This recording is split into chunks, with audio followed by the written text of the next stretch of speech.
ওম শান্তি। আজ ৯-১০-২০২৩ প্রাত মুরলি। বাবা আজ বলেছেন, মিষ্টি বাচ্চারা যত যত স্মরণে থাকবে, পবিত্র হবে, ততই পারলৌকিক মাতা পিতার আশীর্বাদ প্রাপ্ত হবে।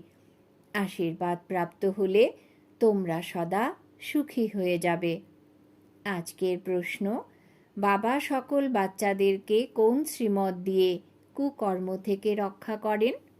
উত্তর, বাবা রায় দিচ্ছেন যে বাচ্চারা, তোমাদের কাছে যা কিছু ধন দৌলত ইত্যাদি আছে সেসব নিজের কাছে রেখে দাও, কিন্তু নিমিত্ত হয়ে দেখাশোনা করো। এতদিন তোমরা বলে এসেছো যে ভগবান এই সব কিছু হলো তোমার। ভগবান সন্তান প্রদান করেছেন, ধন দৌলত দিয়েছেন। এখন ভগবান বলছেন, এই সব কিছু থেকে বুদ্ধির যোগ বের করে তোমরা ট্রাস্টি হয়ে দেখাশোনা করো, শ্রীমতে চলো, তাহলে কোনো কুকর্ম হবে না, তোমরা শ্রেষ্ঠ হয়ে যাবে। গীত, বাবা মায়ের আশীর্বাদ নিয়ে নাও। ওম শান্তি। যে বাচ্চারা বলে যে আমার মুখ চলে না, আমি কাউকে বোঝাতে পারি না, তাকে সেন্টারের ব্রাহ্মণীরা কিভাবে শেখাবে? এই শিব বাবা বোঝাচ্ছেন। চিত্র দেখিয়ে বোঝানো তো খুব সহজ। ছোট বাচ্চাদেরকে চিত্র দেখিয়ে বোঝাতে হয়, তাই না? এমন নয় ক্লাসে সবাই এসে বসে আর তোমরা মুরলি পড়া শুরু করে দিলে। না, এমন করবে না। তোমাদেরকে বসে গভীরভাবে বোঝাতে হবে। বাচ্চারা গান শুনেছে, এক হলেন পারলৌকিক মাতা পিতা, যাকে স্মরণ করতে থাকে, তুমি মাতা তুমি পিতা। তিনি হলেন সৃষ্টির রচয়িতা। মাতা পিতা অবশ্যই স্বর্গই রচনা করবেন। সত্যযুগে স্বর্গবাসী বাচ্চারা থাকে। এখানকার মাতা পিতা নিজেরাই হলো নরকবাসী, তো বাচ্চারাও নরকবাসী হয়ে থাকে। গীতে বলা আছে, নিয়ে নাও আশীর্বাদ মাতা পিতার। তোমরা জানো যে এই সময়ের মা বাবা তো আশীর্বাদ দেন না, স্বর্গবাসী মাতা পিতা আশীর্বাদ করেন, যে আশীর্বাদ আবার অর্ধেক কল্প চলতে থাকে। পুনরায় অর্ধেক কল্প পরে অভিশপ্ত হয়ে যায়। নিজেও পতিত হয় তো বাচ্চাকেও পতিত বানায়। এটাকে আশীর্বাদ তো বলা হবে না।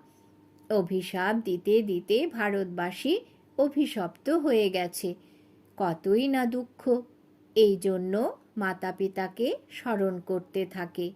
এখন এই মাতা পিতা আশীর্বাদ করছেন, জ্ঞান শুনিয়ে পতিত থেকে পাবন বানাচ্ছেন। এখানে হলো আসুরিক সম্প্রদায়, রাবণ রাজ্য। সেখানে হলো দৈবী সম্প্রদায়, রাম রাজ্য। রাবণের জন্ম ভারতে। শিব বাবা, যাকে রাম বলে থাকো, তার জন্ম ভারতে। তোমরা যখন বাম মার্গে যাও, তখন ভারতে রাবণ রাজ্য শুরু হয়। তো ভারতকেই রাম পরমপিতা পরমাত্মা এসে পতিত থেকে পাবন বানাচ্ছেন। রাবণ আসে, তখন সকল মানুষ পতিত হয়ে যায়, গাইতেও থাকে, রাম গেল রাবণ গেল। যার অনেক পরিবার আছে, রামের পরিবার তো অনেক ছোট। অন্যান্য সকল ধর্ম সমাপ্ত হয়ে যায়, সকলের বিনাশ হয়ে যায়। কেবলমাত্র তোমরা দেবী দেবতারা থাকবে। তোমরা এখন যারা ব্রাহ্মণ হয়ে গেছো, তারাই ট্রান্সফার হয় সত্যযুগে। তো এখন তোমাদের মা বাবার আশীর্বাদ প্রাপ্ত হচ্ছে। মা বাবা তোমাদেরকে স্বর্গের মালিক বানাচ্ছেন। সেখানে তো সুখই সুখ। এই সময় কলিযুগে হলো দুঃখ। সকল ধর্ম দুঃখী হয়ে গেছে। এখন কলিযুগের পর পুনরায় সত্যযুগ হবে। কলিযুগে অনেক মানুষ আছে, সত্যযুগে এত মানুষ থাকবে না। যারা এখন এখানে ব্রাহ্মণ হবে, তারাই আবার সত্যযুগে দেবতা হবে। তারাও ত্রেতা পর্যন্ত বৃদ্ধি পেতে থাকে। তারা বলে যে যীশুখ্রিস্টের 3000 বছর পূর্বে সত্যযুগ ছিল, বিফোর ক্রাইস্ট, আফটার ক্রাইস্ট। সত্যযুগে তো একটাই ধর্ম ছিল, একটাই রাজ্য ছিল, সেখানে জনসংখ্যাও অল্প সংখ্যক হবে, কেবল ভারত থাকবে, সেখানে অন্য কোনো ধর্ম থাকবে না। পুনরায় সূর্যবংশী হবে, চন্দ্রবংশীও হবে না। সূর্যবংশীকেই ভগবান ভগবতী বলা হয়, কেননা তারা হলেনি সম্পূর্ণ। বাচ্চারা, তোমরা জানো যে পতিত পাবন তো হলেনই এক পরম পিতা পরমাত্মা। দেখো, বাবা উপরে বসে আছেন। সৃষ্টিচক্রের চিত্রের প্রতি ইশারা করে বাবা বলছেন, এই ব্রহ্মার দ্বারা স্থাপনা করছেন। এখন তোমরা পড়াশোনা করছো। যখন এই দেবতাদের রাজ্য থাকে, তখন অন্য কোনো ধর্ম থাকে না। পুনরায় অর্ধেক কল্প পর বৃদ্ধি হতে থাকে। ওপর থেকে আত্মারা নিচে আসতে থাকে, বর্ণ পরিবর্তন হতে থাকে, জীব আত্মাদের বৃদ্ধি হতে থাকে। সত্যযুগে জনসংখ্যা হবে 9 লক্ষ, পরে কোটি হবে, তারপরও বৃদ্ধি হতে থাকবে। সত্যযুগে ভারত শ্রেষ্টাচারী ছিল, এখন ভ্রষ্টাচারী হয়ে গেছে। এমন নয় সকল ধর্মের আত্মারা শ্রেষ্টাচারী হয়ে যাবে, কত অধিক মানুষ আছে। এখানেও ভ্রষ্টাচারী থেকে শ্রেষ্টাচারী হতে কত পরিশ্রম লাগে। বারংবার শ্রেষ্টাচারী হতে হতে পুনরায় বিকারে যাওয়ার কারণে ভ্রষ্টাচারী হয়ে যায়। বাবা বলছেন, আমি এসেছি তোমাদের কালো থেকে গোড়া বানাতে। তোমরা বারংবার পতিত হয়ে যাও। অসীম জগতের বাবা তো সোজা কথা বলছেন। বলছেন, এখানে কুল কলঙ্কিত করছো, মুখ কালো করছো, তোমরা কি গোড়া হবে না? তোমরা অর্ধেক কল্প শ্রেষ্ঠ ছিলে, পুনরায় কলা কম হতে থাকে। কলিযুগের অন্তে তো কলা একদমই শেষ হয়ে যায়। সত্যযুগে কেবল এক ভারতই ছিল, এখন তো সব ধর্ম আছে। বাবা এসে পুনরায় সত্যযুগে শ্রেষ্ঠ সৃষ্টি স্থাপন করছেন। তোমাদেরও শ্রেষ্টাচারী হওয়া উচিত। কে এসে শ্রেষ্টাচারী করে তোলেন? বাবা হলেন গরিবের বন্ধু। এখানে পয়সার কোনো কথা নেই। বেহদের বাবার কাছে শ্রেষ্ঠ হওয়ার জন্য আসে, তবুও লোকেরা বলে, তোমরা ওখানে কেন যাও? কত বিঘ্ন সৃষ্টি করে। তোমরা জানো, এই রুদ্র জ্ঞান যজ্ঞে অসুরদের কাছ থেকে অনেক বিঘ্ন আসে। অবলাদের উপর অত্যাচার হয়। কিছু স্ত্রীও অনেক হয়রানি করে, বেকারের জন্য বিয়ে করে। এখন বাবা কাম চিতা থেকে নামিয়ে জ্ঞানের চিতায় বসান। এ হলো জন্ম জন্মান্তরের কন্ট্রাক্ট, অর্থাৎ শর্ত। এই সময় হচ্ছে রাবণের রাজ্য। গভর্নমেন্টও কত উদযাপন করে থাকে। রাবণকে দহন করে খেলা দেখতে যায়। এই রাবণ কোথা থেকে এসেছে? রাবণের জন্ম 2500 বছর হলো। রাবণ সবাইকে শোক বাটিকায় বসিয়ে দিয়েছে। সবাই অত্যন্ত দুঃখী হয়ে পড়েছে। রামরাজ্যে সবাই সুখে থাকবে। এখন কলিযুগের অন্তিম সময়, বেনার সামনে দাঁড়িয়ে আছে। কোটি সংখ্যক মানুষ মারা গেলে লড়াই তো হবেই না, সর্ষের মতো সব পিষে যাবে। এখন দেখো, তার প্রস্তুতি চলছে। বাবা স্বর্গ স্থাপনা করছেন। এই জ্ঞান আর কেউ দিতে পারে না। এই জ্ঞান বাবাই এসে দিয়ে থাকেন এবং পতিতদের পবিত্র করে তোলেন। সদ্গতি প্রদানকারী একমাত্র বাবা। সত্যযুগে হয় সদ্গতি, ওখানে গুরুর প্রয়োজন পড়ে না। এখন তোমরা এই নলেজ দ্বারা ত্রিকালদর্শী হচ্ছ। সত্যযুগে লক্ষ্মীনারায়ণের মধ্যে এই জ্ঞান একেবারেই থাকবে না। তাহলে পরম্পরা ধরে এই জ্ঞান এলো কোথা থেকে?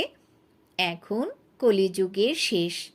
বাবা বলেন, তোমরা আমাকে স্মরণ করো, স্বর্গের রাজধানী স্থাপনাকারী বাবাকে এবং উত্তরাধিকারকে স্মরণ করো। পবিত্র অবশ্যই থাকতে হবে।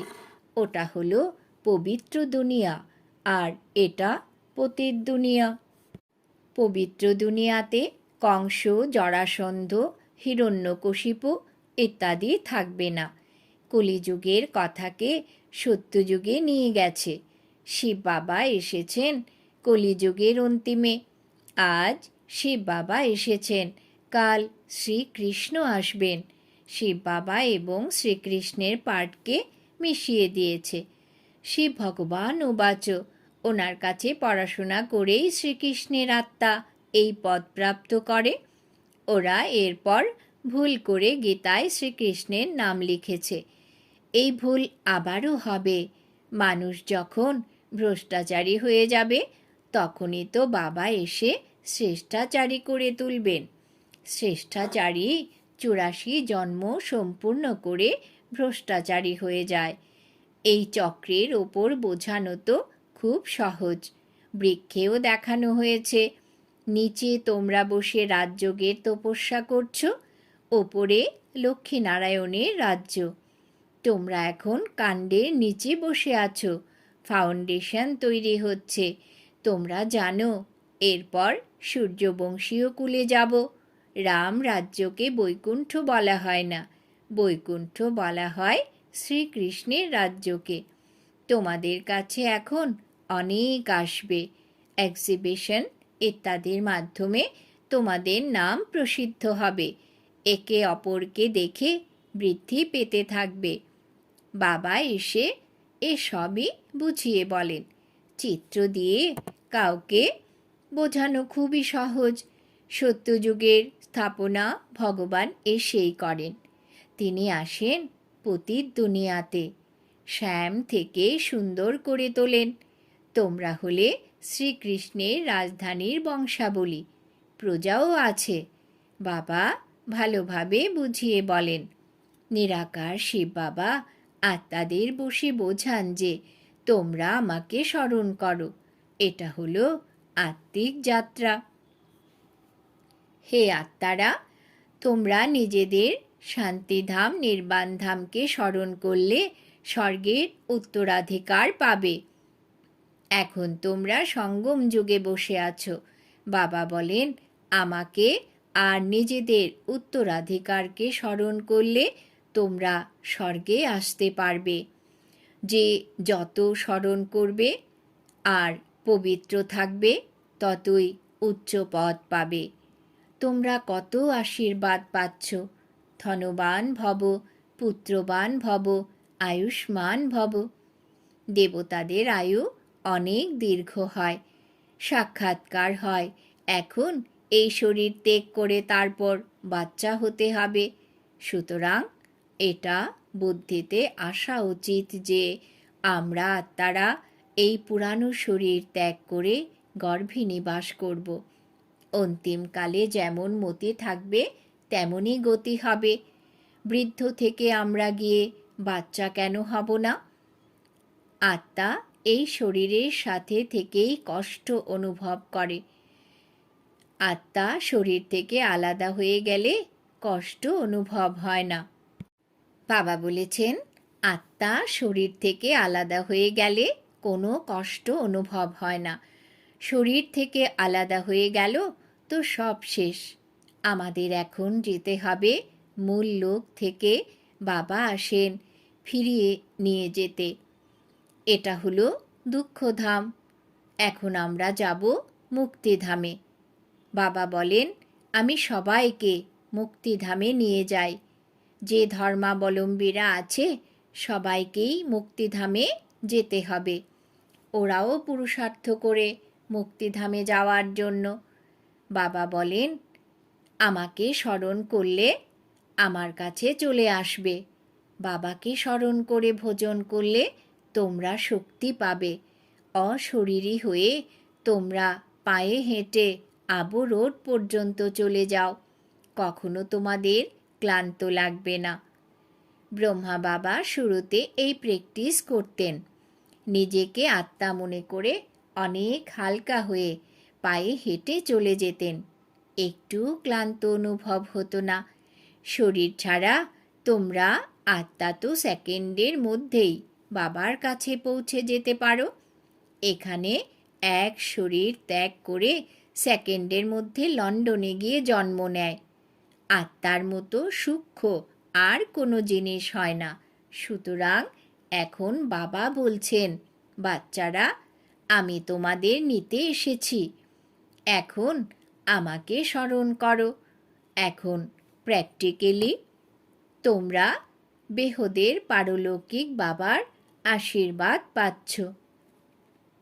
বাবা বাচ্চাদের শ্রেষ্ঠ থেকে শ্রেষ্ঠতম মত দিচ্ছেন।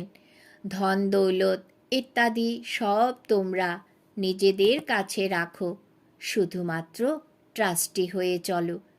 তোমরা বলেও এসেছ, হে ভগবান, এসব কিছুই তোমার। ভগবান সন্তান দিয়েছেন, ভগবান এই ধন দৌলত দিয়েছেন।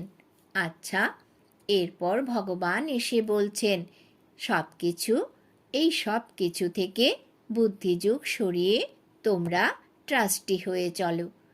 শ্রীমত অনুসারে চললে বাবা জানতে পারবেন যে তোমরা কোনো কুকর্ম করছো না। শ্রীমত অনুসারে চললেই তোমরা শ্রেষ্ঠ হতে পারবে। আসুরিক মতে চলে তোমরা ভ্রষ্ট হয়ে যাও।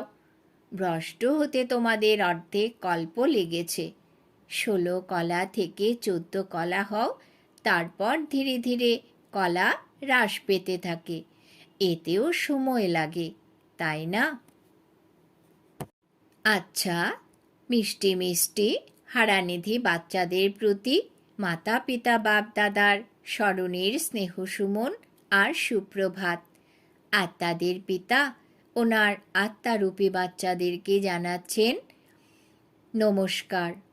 আমরা আত্মারূপী বাচ্চারা আমাদের মাতা পিতা বাপদাদাকে জানাই স্মরণের স্নেহ সুমন সুপ্রভাত, নমস্কার। ধারণার জন্য মুখ্য সার। 1 নম্বর, চলতে ফিরতে অশরীরী হওয়ার অভ্যাস করতে হবে। ভোজন এক বাবার স্মরণে থেকে খেতে হবে। 2 নম্বর, মাতা পিতার আশীর্বাদ নিতে হবে। ট্রাস্টি হয়ে থাকতে হবে, কোনো কুকর্ম করবে না। বরদান, অনাসক্ত হয়ে লৌকিককে সন্তুষ্ট করেও ঈশ্বরীয় উপার্জন জমা করে রহস্যযুক্ত ভব। অনাসক্ত হয়ে লৌকিককে সন্তুষ্ট করে ঈশ্বরীয় উপার্জন জমা করে রহস্যযুক্ত ভব। ব্যাখ্যা, কিছু বাচ্চা লৌকিক কার্য, লৌকিক প্রবৃত্তি, লৌকিক সম্বন্ধ সম্পর্ক বজায় রেখে নিজের বিশাল বুদ্ধির দ্বারা সবাইকে সন্তুষ্ট করতে থাকে, আবার ঈশ্বরীয় উপার্জনের রহস্য জেনে নিজের জন্য বিশেষ লাভও করে। এই রকম এক নামী আর ইকোনমি করা বাচ্চারা, যারা সকল খাজানা, সময়, শক্তি আর স্থূল ধনকে লৌকিক থেকে ইকোনমি করে অলৌকিক কার্যে মহান হৃদয়ের সাথে প্রয়োগ করে। এই রকম যুক্তিযুক্ত, রহস্যযুক্ত বাচ্চারাই মহিমার যোগ্য হয়। স্লোগান, স্মৃতিস্বরূপ হয়ে যারা প্রতিটি কর্ম করে তারাই লাইট হাউস হয়। স্মৃতিস্বরূপ হয়ে যারা প্রতিটি কর্ম করে তারাই লাইট হাউস হয়। আজকের সমান আমি লাইট হাউস। ওম শান্তি।